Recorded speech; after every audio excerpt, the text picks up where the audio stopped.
जी आज आप लोगों के लिए बना रहे हैं फेरो रोशे का मिल्क शेक। ये भी मुझसे काफ़ी दफ़ा रिक्वेस्ट की गई थी। चीज़ें आपको दिखा देते हैं। सिंपली आपको चाहिए इसके लिए चॉकलेट आइसक्रीम या फिर आप वनीला भी इस्तेमाल कर सकते हैं। आपको चाहिए इसके लिए बर्फ़। यहाँ पर आप देख रहे हैं क्यूब्स हो, क्रश, जो आपके पास अवेलेबल हो।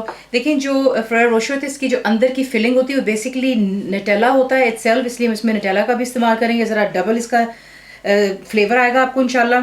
फेरो रोशे आपको चाहिए दूध, इट डिपेंड्स कि आप कितना इसको गाढ़ा या पतला पसंद करते हैं। स्प्रे क्रीम आपको चाहिए गार्निशिंग के लिए। चॉकलेट सॉस चाहिए होगी आपको गार्निशिंग के लिए। ग्लासेस चाहिए। ग्लासेस दिखाने की वजह ये है कि सबसे पहला काम हम यही करेंगे कि इसके अंदर ये चॉकलेट सॉस जो है डाल करके फ्रीज़र में रख देंगे ताकि थोड़ा सा जो है ये स्टैंड हो जाए और चिल ग्लास होंगे हमारे लिए, तो इसे यूँ डाल करके आप फ्रीज़र में रख दें। क्या करेंगे, आइसक्रीम आपने डाल लेनी है ब्लेंडर में और बीच में जाएगा जो कि है नटेला हमारा। ये ट्राई ज़रूर कीजिएगा, इंशाल्लाह आपको पसंद ज़रूर आएगा। बच्चों के लिए ख़ास तौर पर बना रहे हैं चीज़ें, छुट्टियाँ हैं उनकी। अच्छा ये चला गया। उसके बाद आप बीच में डालते हैं जो आपकी फेरो रोशे।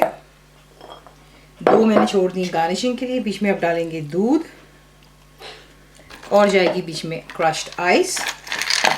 मेरे पास क्यूब्स हैं और इसे हम तब तक ब्लेंड करेंगे जब तक कि आपको आइस की क्रशिंग की आवाज़ बिल्कुल बंद हो जानी चाहिए। परफेक्टली ये सब कुछ इसमें क्रश हो चुका हुआ है और हमारे ग्लासेस भी चिल हो गए। मैंने फ्रीज़र में रखे थे। उसके बाद आप डालते हैं बीच में जो कि आपका मिल्क शेक है।